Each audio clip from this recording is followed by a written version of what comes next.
We're gathered together on Tuesday night at 6:30 every week for something I call ReSet. It's a time where we use meditation and other calming skills in ways that are particularly helpful for people in recovery. Now, you might be recovering from an addiction to drugs and alcohol. You might be recovering from trauma. You might be recovering from a pandemic and an amazing time of awakening in our country. In other words, these skills that we'll experience tonight are helpful for most people. So don't let the terminology of recovery make you back off if you don't see yourself wearing that label. Anyone who's going through recovery is dealing with large changes in their life for positive reasons. And calming skills and meditation are so powerful in helping you learn to calm yourself, direct your thoughts, direct your emotions, choose your responses. And it's not a magic wand that I could wave if I wish I could. But it is a skill that when practiced, your skills grow. And as you practice the reality that you can calm yourself, that you can settle yourself in chaotic, trying times, the more your nervous system will gently and subtly rewire itself so that you don't always have to feel like you could get swept away by emotions at any given moment. So come practice with me. We'll be here for about 30 minutes. And let's get started.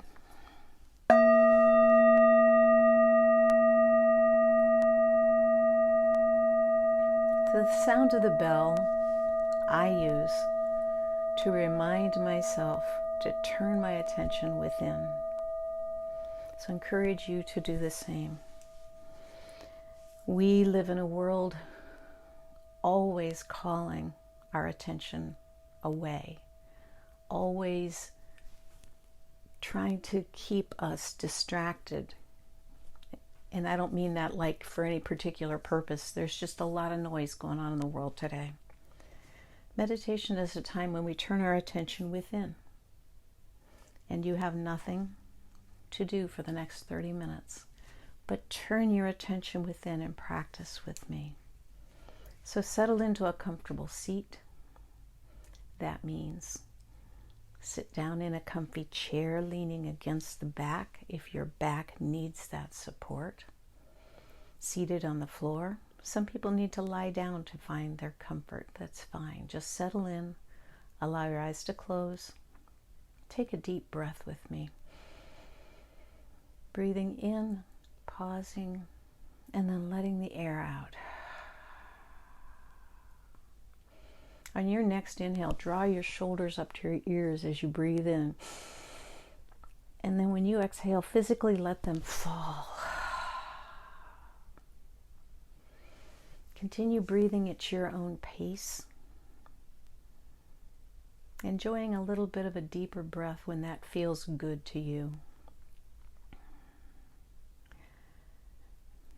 In meditation and mindfulness, we often keep our attention on the breath because our goal here is to learn to keep our attention in this moment, this very moment. Not that moment that happened earlier today, or not that moment that you're worried about down the road, but this moment. This is the only moment you have to live. This is the only moment you have to take action, to express love, to consider new solutions to problems. It's the only moment you have to laugh, to celebrate, to teach, to learn. This moment is where we live. And as I ask you to pay attention to this moment, your mind, by its very nature, will wander off into other moments. Gently call it back with no frustration, because your mind is simply doing what you've always allowed it to do, what it is done your whole life by its very nature. So don't, when your mind wanders, don't feel like I don't do this, I can't do this. As soon as you notice your mind has wandered, you're a success at meditation. You've noticed. And then you gently call your mind back to this moment that we're spending here together. Call it back as a small child you love, not with frustration. It's just part of a normal part of meditation. My mind wanders all the time, and I've been doing this for decades. Some days are better than others. So breathing in and breathing out, paying attention to the way the air feels coming in through your nose, and how you can almost enhance the feeling of letting go when you breathe out.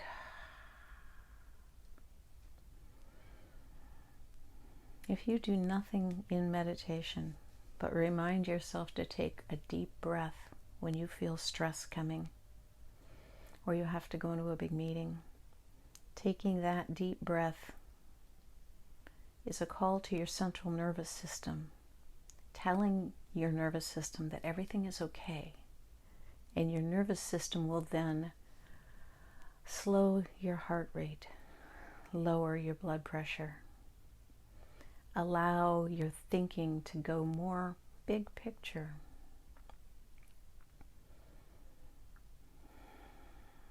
And as we turn our attention within, just scan your body, just noticing areas that feel tense. And on your next exhale, try to release that tension. Just letting go. Just letting go.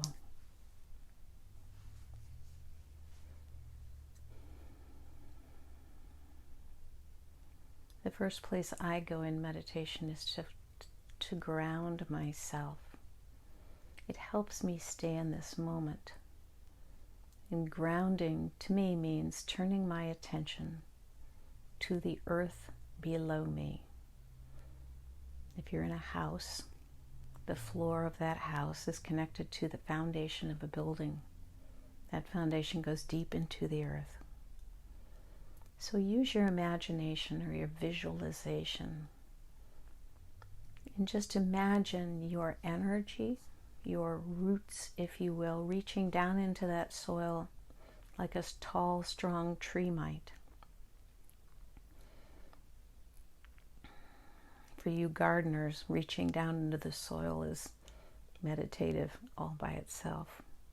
But we're just visualizing and imagining, reaching deep into the soil of Mother Earth, a place of nurturing and caring. Our food comes from her.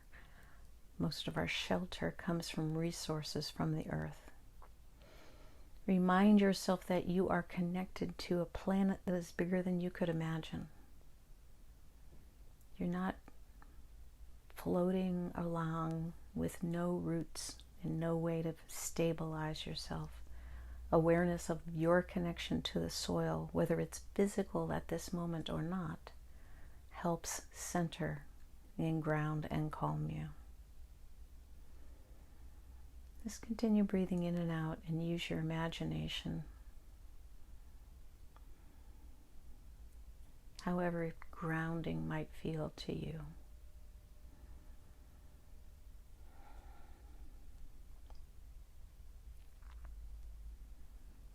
And when your mind wanders, just gently call it back. Notice what it wandered to. We take the role of a reporter or an observer in meditation. So if your mind wanders to worry, you step back and just notice, oh, I'm worrying. You don't throw yourself into the pool of worry again. You just step back and notice, I'm worrying again, and then call your mind back.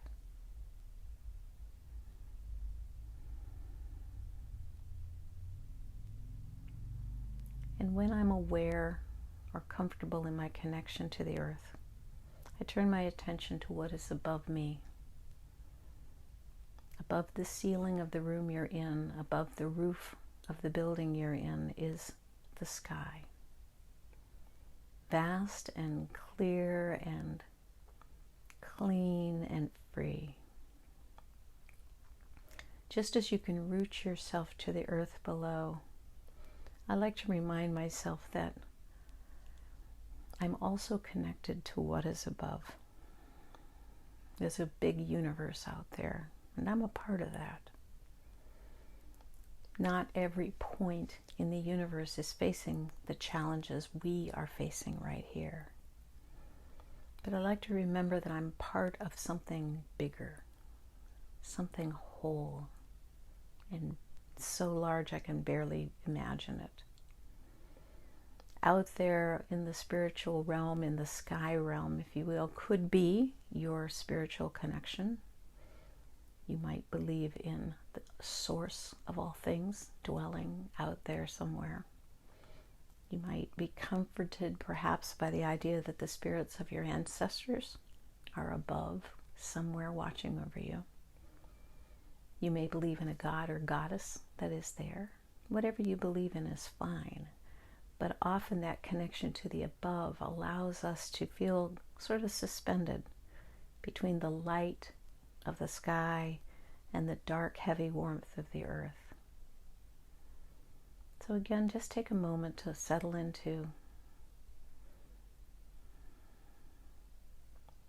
this time of peace, where you are supported by the planet beneath you, and the sky and the light and the air and the atmosphere and the heavens, if you will, above. And if your mind is wandering a lot, take another deep breath. Draw your attention back to this moment and let go.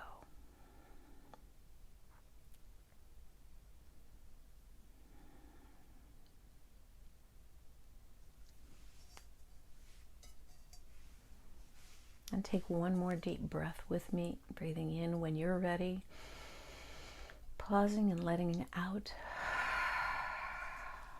And if your eyes were closed, open them again.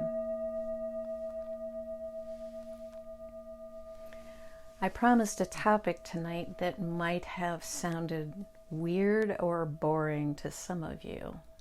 I said I wanted to talk about positivity and quantum physics. The two have a lot to do with one another, but if you're not terribly well versed in quantum physics, I will explain. I taught 2 workshops over the weekend, and in those workshops I was probably a little more vocal than I normally am about how I view some of the challenges that we're going through right now. I believe that the changes that we are weathering right now, the pandemic, the awakening to the horror of racism in this country, I think these and other crises are part of an awakening for all of us, an awakening to paying attention to our heart energy, our deeper emotions, our caring and compassion for one another, and thinking less with our heads, which tend to maybe think more about stuff, money, power. I believe that all of this that we're going through is moving us towards the world becoming a better place, a more positive and compassionate, sustainable environment that is nurturing and safe for all of us, humans, plants, animals, and the earth itself. I'm not the only one who believes this. If you wonder, what has she been smoking? Nothing, as a matter of fact. I have mentors and people that I study with, people who channel. I know many astrologers are looking at these the same ways, that these are times of change, unprecedented times of change. And if you wish for a better world, I don't believe that it's going to come from some leader or some authority. I do believe it's going to come from each of us, looking within our hearts, discerning where we need to be better people, how we can be more loving and compassionate, how we need to change ourselves so that we'll be ready to be part of this better world. That positivity carries me through a lot of worry. And I was surprised at the response from the class because I realized that people perhaps need to hear this more often. And there's a reason, besides just the fact that I have Mary Sunshine tendencies, there's a reason for my positivity too. And that's where the quantum physics thing comes in. So if you are an expert on quantum physics, you can probably just tune me out because I'm going to explain it at the elementary level. There were experiments that took place in the 1920s called the double slit experiments. And again, I'm explaining them super simplistic. But imagine, if you will, scientists were firing electrons, teeny weeny particles, through this box that had a baffle in the middle and it had two slits in it. And they would fire electrons from this one source through one slit, and they would bounce off of the back of this container. And that was a film so they could see the pattern that the particles shot through.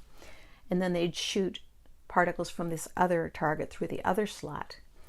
When they shot the particles from both slots, they were looking to see what pattern the particles would throw on the back of the box. They were looking to determine whether these particles were particles, pieces, parts of things, or they were waves of energy, or what they were. Cut to the chase, Sue. Yeah, I am. What the double slit experiments proved is that the results of the experiments always were affected by the expectations of the experimenter. The person who was overseeing the experiment affected the results of the experiment. What they expected is what happened. Now, this is at a quantum level, a very micro world, but the expectations of the experimenters were proven time and time again, and are still proven today, that their expectations affect the results of the experiments. So what does that have to do with anything? What it has to do with, for me, is when I first read about these experiments, I thought, why wasn't this on the front page of every newspaper in the world? My expectations can affect reality? I was dazzled and excited. You may want to look into the double slit experiments for yourself if it sounds a little odd what I'm telling you. But it's science and it's been proven, and I was just so thrilled because what it tells me is that what I expect, my expectations, do have an effect on the result of what's going on. Now, this isn't some kind of magic like, I expect to get $1 million dropped from the sky. No, not like that. But if I go through life expecting it to crap on me, I'm probably going to get more crap than might be my normal share. If I go through trying times with the expectation that we are building a better world, and it's your job and my job to be the best people we can be, to be ready for this world, can that energy make a difference? Can it make a positive difference? I believe it can. I believe it's very important. And even if you don't believe it, I weather the stress of what's going on around us much easier than you do if I believe this challenge has purpose. This work we're doing will pay off for all of us. So positivity isn't just Mary Sunshine bullshit. There is a foundation for you to decide to choose what you want to work towards.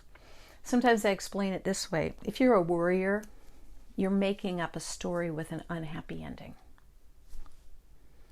You're projecting something in the future and you're forecasting that it's going to have a bad ending. I project in the future and I write a happy ending for my story. They're both made up. I get it. But if you walk around assuming, oh my God, what's happening? Oh, the world's going to fall apart. You're stressing your body. It's hard on your immune system. It's hard on your health. Your body's in fight or flight all the time, and you can't make the best decisions. You can't be your best you that way. So I'm encouraging you, if you aren't a basically positive person by nature, start practicing. And that's what we're going to do in the meditation tonight. Okay? Double slit experiments, quantum physics, make up happy endings to your stories. We can't know what's coming. We can't. I mean, some of us are psychic more than others, but most of us don't know for sure what's happening tomorrow. I believe our expectations of what's going to happen tomorrow have a lot to do with what will come. So the more of us that are being experimenters expecting positive results, there's a power there, a power of a multitude that could make a difference. And if you believe it won't, at least try, because as you practice positivity, it's good for your health. So settle back into your seat and let's practice some calming skills for the rest of our time together.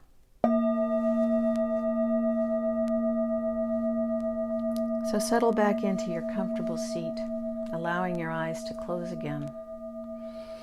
Breathing in deeply, reminding yourself of your connection to the below and the above. And as your mind wanders off, gently call it back to this moment. But when you notice what it wandered to, if it was worry, step back as a reporter and remind yourself that I can rewrite the ending of this story and choose a happier ending to your worrisome times. For a few minutes, just allow me to guide you in this meditation. Just breathing in and breathing out. Taking your attention from your mind up in your head and allow it to float down through your neck into your chest area. I'm suggesting that you pull your attention from your busy brain down into your heart. And I'm talking about your heart area, your heart chakra, your heart energy, as well as your heart as an organ. The center of our chest is a source of great energy in our body. You may think your mind runs everything, but the truth is a lot of the direction for your mind comes from your heart. The heart is much more powerful energetically, electrically. The energy of our hearts can be felt many feet from our bodies. And a lot of work that people have done and studies that people have done have shown us that while our mind is a quick computer for facts and figures and fast data and decisions, remembering things, our heart is a source of deeper emotion. I think of my heart as a source of my higher wisdom. True, loving compassion is cultivated down here. So for a few minutes, as we pull our attention down into our heart area, imagine on your next inhale, you're breathing right into this heart area of your body.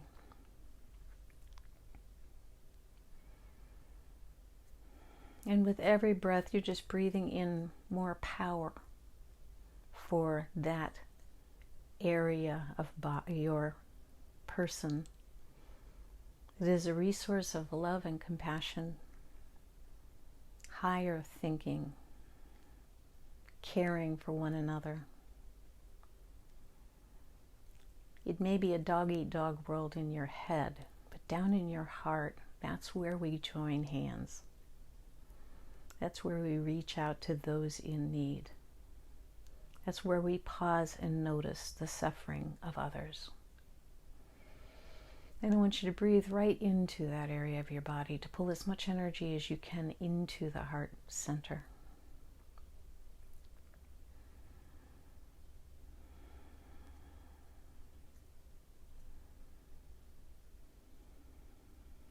And when your mind wanders, it's fine.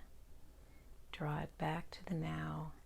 Take another inhale and pull your attention down into your heart. These are practices. These are skills we build with time. Breathing in and breathing out. Empowering your heart area. Empowering your ability to care about others. When we empower our heart and think from there, we have so much more to give. And when your heart, your compassion, your caring is empowered, loving one another, caring for one another, carrying one another is so much more manageable, as we have a lot of power. With each fresh breath, you can empower this part of your body, allowing your attention to focus more on loving, on compassion, on caring for yourself and for those you love. So with your heart filled with energy, take some of that energy and send it out to someone you know that needs your love and compassion.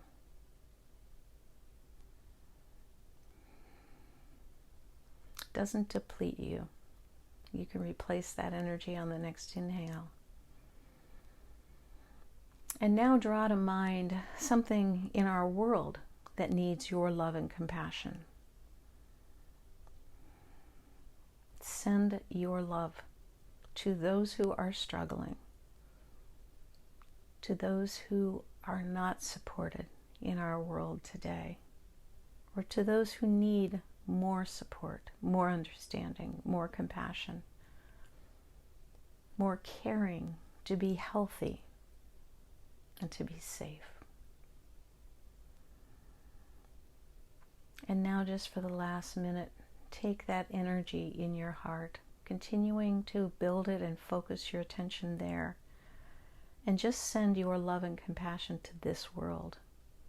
Everyone in this world is facing a struggle right now, whether it's the pandemic or so many other challenges globally. Just send your light out to the world.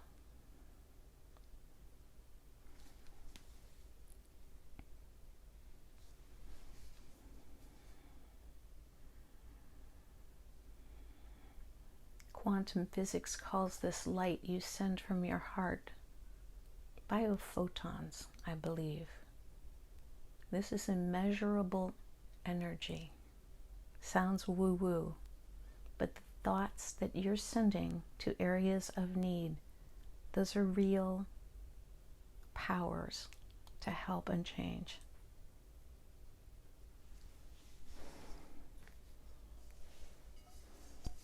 And now if you'll take in on your next inhale a good deep breath, breathing in, pausing and letting that air out. And if your eyes were closed, allow them to open again.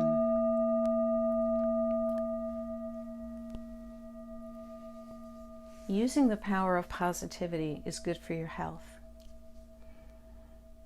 It's good for our world. And I believe that it empowers the changes that you or I may wish to see in the world. As you are going through changes yourself, use the practice of positivity to write a new ending to the stories that you worry about. Don't make up negative endings to the stories of your life. Use the quantum physics proof and empower positive results. Thank you for the time you have spent here. I hope there was some comfort. I hope there was some calming. Practice these skills, even if it's just to take a deep breath to settle yourself when you need it. And the more you use them, the more powerful they will become. So thanks for your time. I wish you well. I wish us all well. Until I see you again, take care.